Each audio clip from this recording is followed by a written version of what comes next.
Friday night at the Providence City Council, there's a vote scheduled to override Mayor Smiley's veto of the rent stabilization package that the Providence City Council passed earlier this year, a 9-6 vote. You've heard from Providence Council President Rachel Miller here on Bartholomew Town.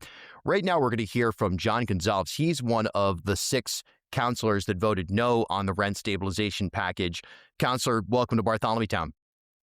Bill, thanks for having me. Why did you vote no on this rent stabilization package? Well, first, I want people to know that I take the housing crisis incredibly seriously because it's something that I actually understand personally. I'm a renter myself. I'm a working class teacher for over 10 years. I grew up in a working class single parent household in Fox Point, and I've watched displacement happen in my own neighborhood over many years. So I know what it feels like when families are worried about whether they can afford to stay in the community that they love. So this was never about opposing renters or dismissing the pain that people are feeling. And I share the same core goal as the supporters of this ordinance, preventing displacement. We need to stabilize housing costs, and we need to keep Providence affordable for working people. But at the same time, leadership means being honest about unintended consequences and asking hard questions when legislation could reshape the entire housing market of our city.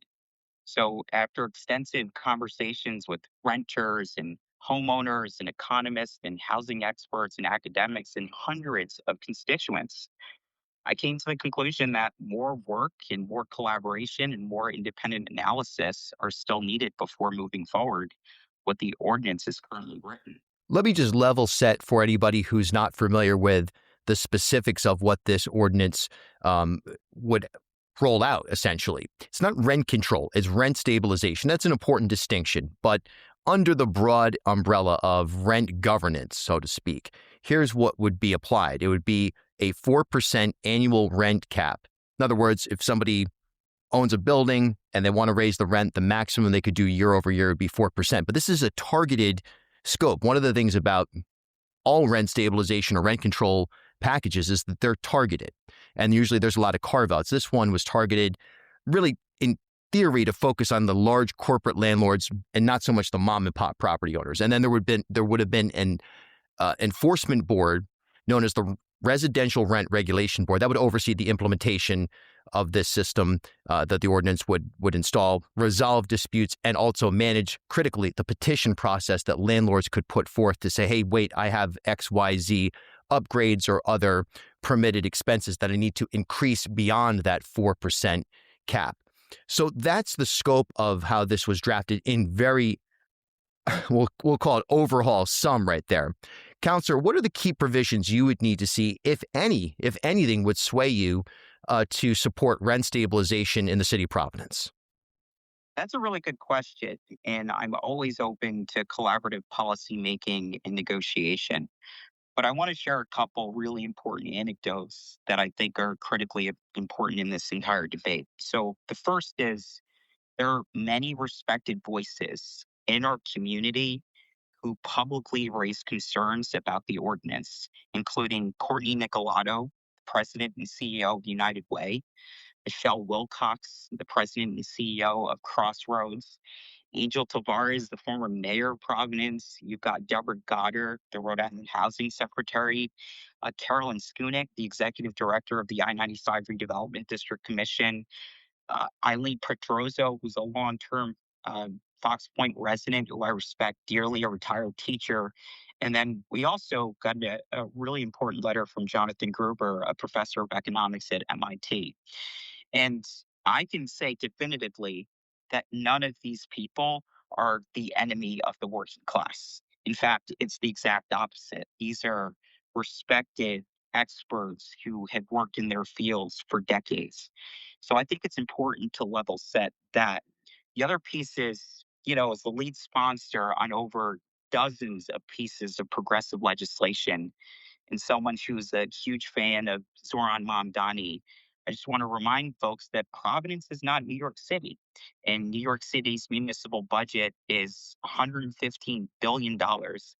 That's roughly 10 times the entire state of Rhode Island in, I believe, 181 times larger than Providence's municipal budget. And so I say that because there's a lot of politics going on. And I think when we listen to the experts, it's pretty clear that there are provisions in this ordinance that are fundamentally flawed and need to be revisited. I'll give you a perfect example. We had a meeting with the leadership from the I-95 Redevelopment District Commission, and they warned that more than 1,000 planned housing units, including deeply affordable housing, could be jeopardized if this ordinance is passed in the way that it's written. And if we want to solve the housing affordability crisis, we need to build more affordable housing. So when you've got a critical stakeholder, and that's just one example, I can give you many, many examples that are telling you that this is problematic, then it means that we need a little bit more time to study this issue.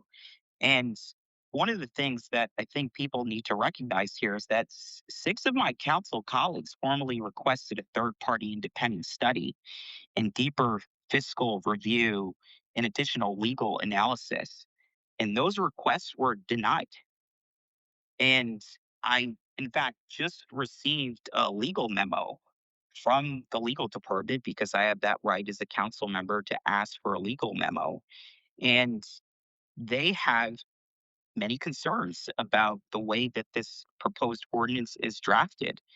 And frankly, if it's not legally defensible, and if we end up in court over this ordinance, no one gets rent stabilization.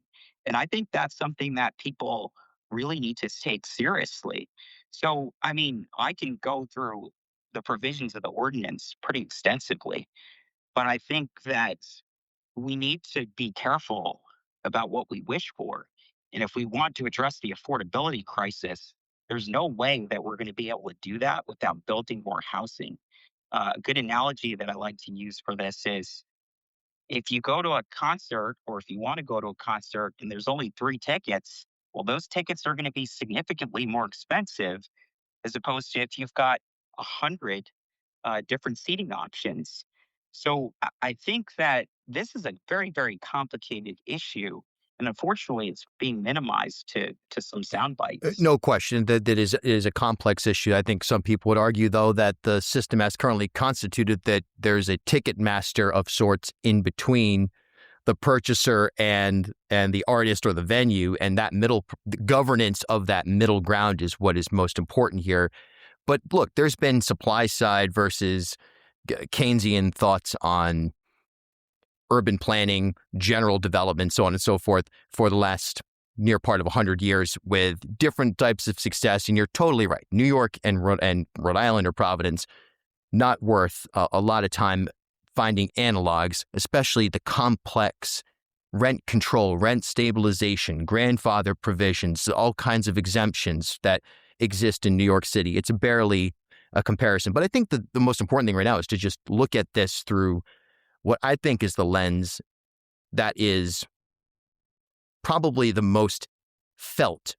And while I agree, the experts that you cited right there, people like Courtney Nicolato and some of those names, no doubt, whatever they say, whatever expertise, whatever opinion they may have as well-salaried, because their salaries are public, professionals in the city of Providence, it's a tough sell to the person right now who has seen a 14, 15, 21% rent increase year over year and then says, well, I'll move, and then can't find anywhere that's in their budget and are either being forced out of the city or having to, cohabitate with a ton of people, whatever the case is. So you have an urgent crisis that's happening in real time.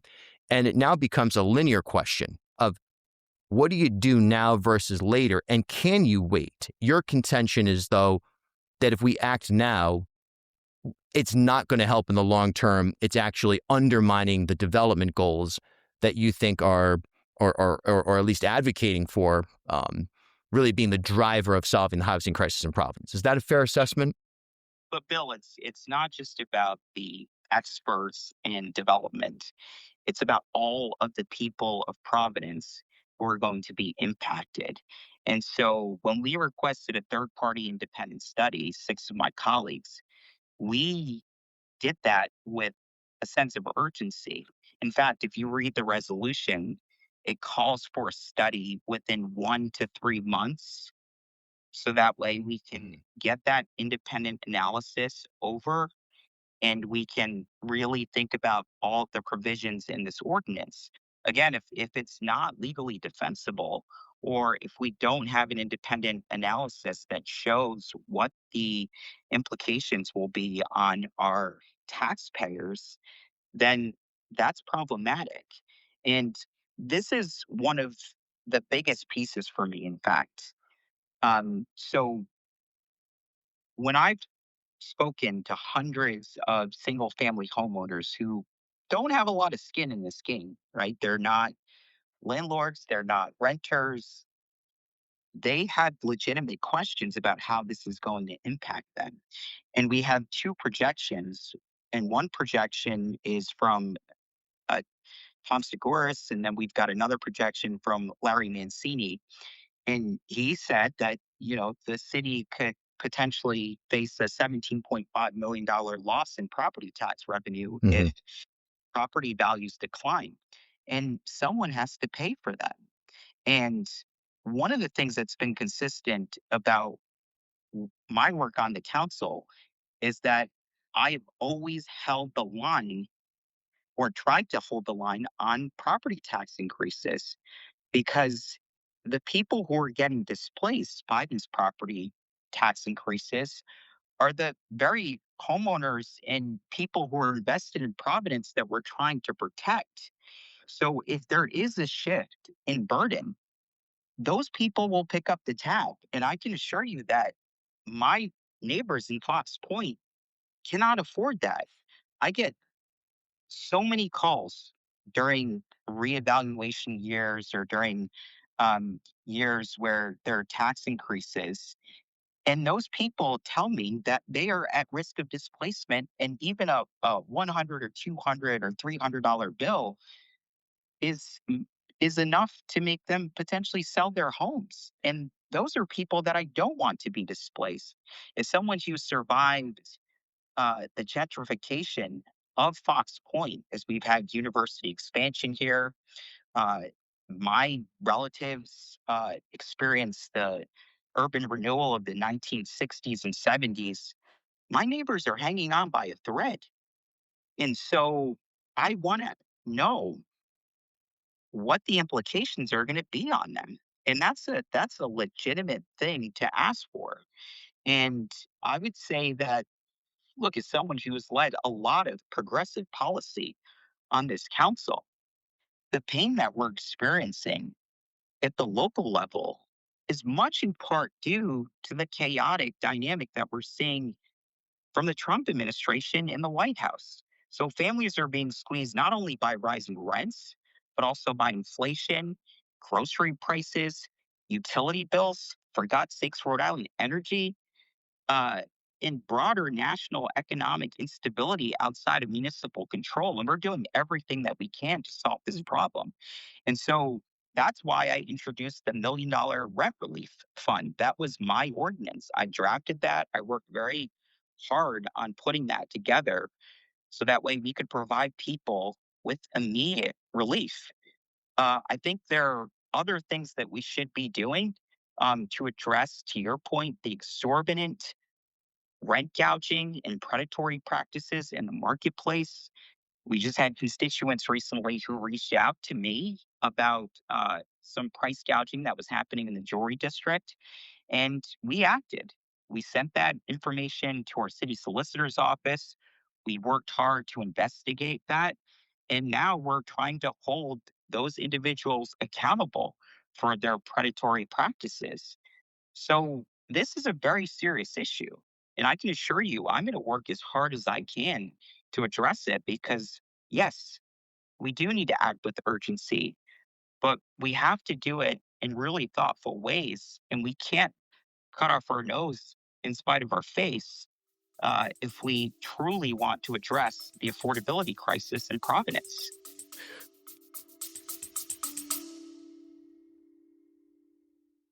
Are you ready to take the next step in your career? At URI Online, we offer business and leadership-focused programs designed to fit your life. Whether your goal is to advance your career in fields like public administration, supply chain management, or training and development, our online programs provide the flexibility you need with a high-quality education you deserve. Learn from experienced faculty and collaborate with a network of professionals, all from the comfort of your home or wherever life takes you. Visit uri.edu/online to explore programs and start building your future today. URI Online, learn anywhere with us. You and your employees work hard for your customers. At HealthSource RI for Employers, we work hard for all of you. We offer access to 18 quality health insurance plans plus dental, flexible costs to meet your budget and get your staff what they need, and customized local support to guide you through it all. More than 1,200 Rhode Island employers choose health insurance through us. HealthSource RI. We work for you. healthsourceri.com/employers. Bartholomew Town is brought to you in part by Newport Film. Visit newportfilm.com. As Rhode Island's first ever member-owned credit union, Navigant Credit Union has been a staple in the local business community for more than 108 years. Today, Navigant is a $3.4 billion institution serving more than 136,000 members across 25 physical branch locations. But since its founding in 1915, the mission has never changed. Navigant Credit Union's team of financial professionals have remained committed to improving the financial well-being of the families, businesses, and communities they serve across Rhode Island. Learn more at navigantcu.org.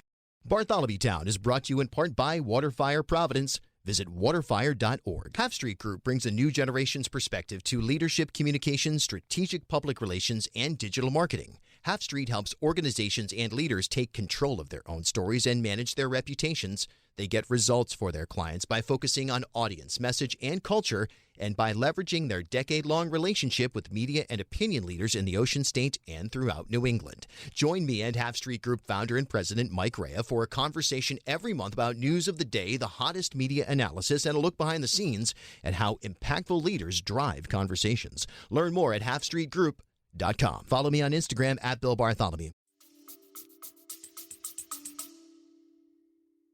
No question, this is a wraparound issue.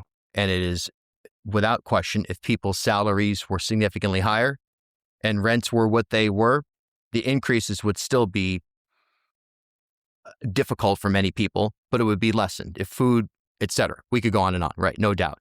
Also, no question, the RIPEC report, the economic report card, we just spoke with Michael DiBiase here on Bartholomew Town in the previous episode. Rhode Island is lagging in growth in almost every sector. We have over-reliance on some sectors. We do not have an economic development strategy right now that's going to take us to where we want or need to be. That's one thing as well. So sure, all of that is true. So it's a tough environment that needs major corrections. But I think with the rent thing, it comes down to just a question of what can we do to keep Providence something like it is right now?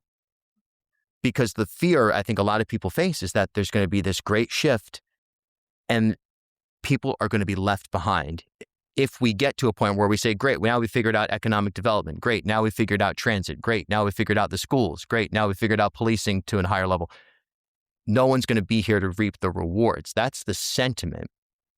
So your response to that fear of being left behind or being chased out of the city and then the city developing in 10 years, and that's a very real fear as well, I think, for a lot of people who've invested in the city. And yet that investment includes single family home. Mm-hmm. So that's the real sticking point for me here. Yeah. Is should those people be displaced in the process? No, I think that we should be protecting those people at all costs. And that's why I've approached this issue in the way that I've approached it, where I've said, look, we need to actually take a deep breath. We need to figure out how we address that issue too. And I think there are many tools that we can work on collaboratively. But I think that the important piece to recognize here is that this ordinance advanced from introduction to final passage in just over 2 months, despite enormous implications. Yep. And I have never seen a piece of legislation move through the legislative process this quickly. And so I want people to put that in perspective. Yes, we have urgency, but I'm also questioning, and I've questioned this since the onset, what is the rush if, especially if our legal department is saying, well, there's this provision that's going to end us up in court, or it just means that we need to put our heads together and make more progress in addressing some of the goals that we have before us. Otherwise, if we end up in court and we're in court for 6 months, we probably won't get, heard on superior court docket for years. No one gets relief.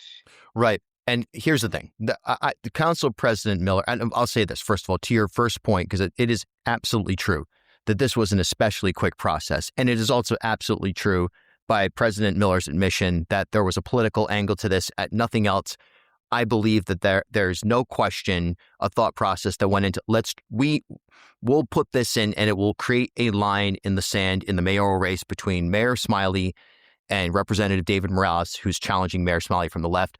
They're divided on this issue. Now, working further backwards, Mayor Smiley has always been opposed to rent. I don't know if he's always, as long as I've been covering him or following or known him, he has always been opposed to rent control, rent stabilization. He said as much in the debate for Providence mayor that I moderated. He said as much the entire time. President Miller says that no one from Smiley's team ever met with the council on trying to negotiate any kind of provision. So what that really leads to is that it comes down to the ability for a council override. For speaking on your behalf, for the councilors who voted in opposition, did you ever sit down with the president or anybody else to try to find a way to pause the implementation or pause this on the grounds of, hey, we'll work together, even if this takes the course of the summer? Let's get this right. Let's work this out. Regardless of who is elected mayor, stays, new mayor, old mayor, we will have the override because we're going to collaboratively work as a council over a long period of time to get to a point where we agree that this is the move?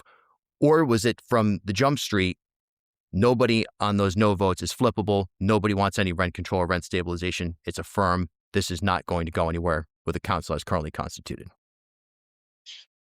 Look, we know the implications of price caps on marketplaces. I think that the mayoral election is one that they're going to have to battle out. But I also think that uh, we need to be working collaboratively. And yes, I have sat down with the council president, Mhm. and I mentioned the I-95 Redevelopment District Commission. And I think that because this process moves so fast, frankly, we're all very busy. We are all very busy doing a lot of things in our respective wards. I've got, negotiations going on with Brown right now. I've got a lot of other quality of life issues that I'm trying to address in my neighborhood. And as you know, I'm very, very responsive to my constituents.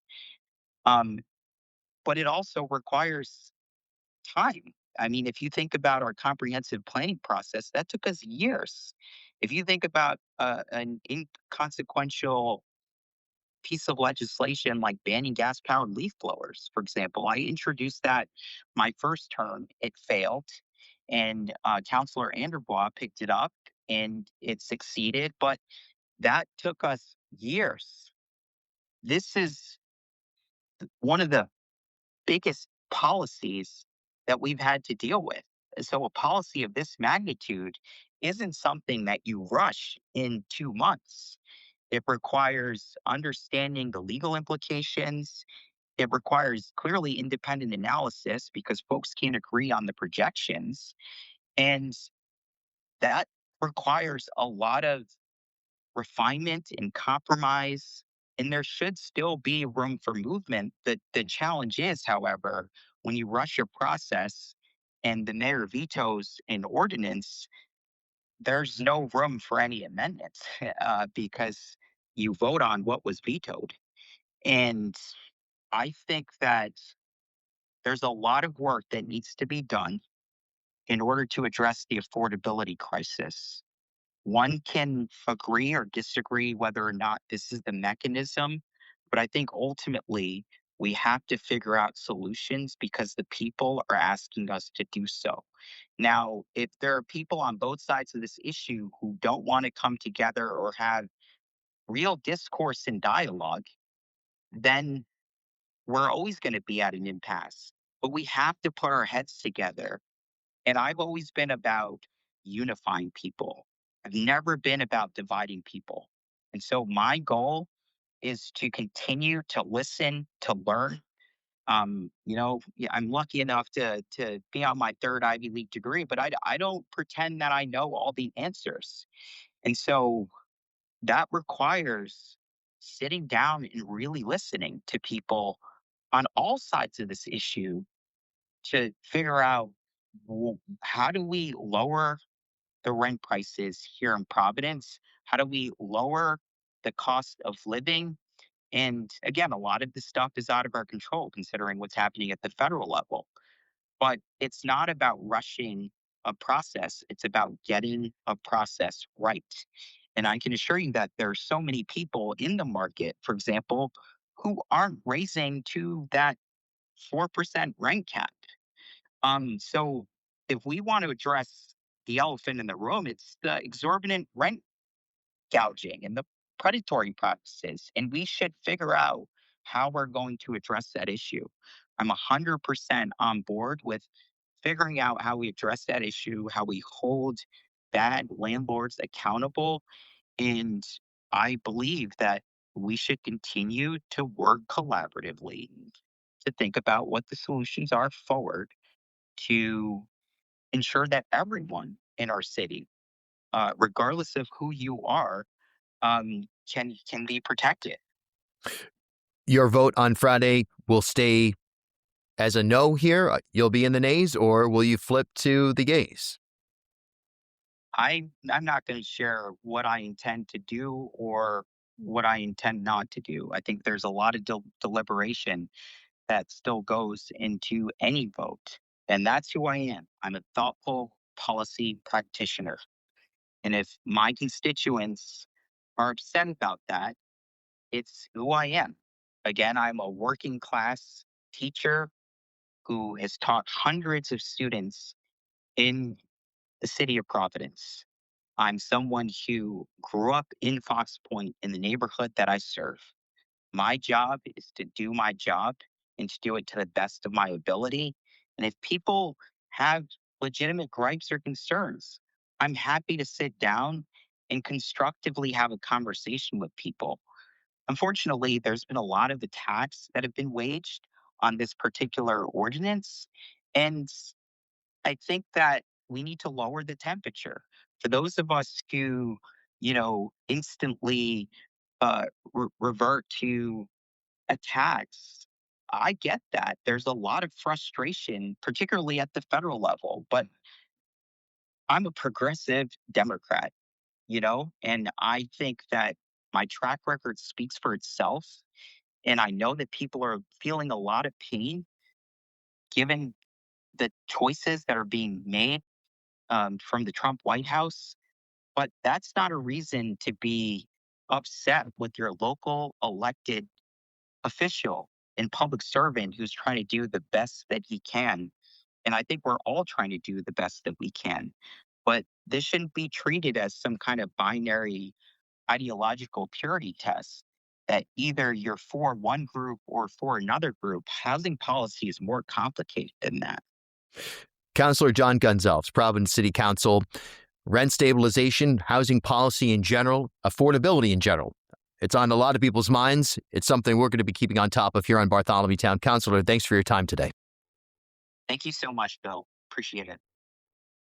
Follow me on Instagram at Bill Bartholomew.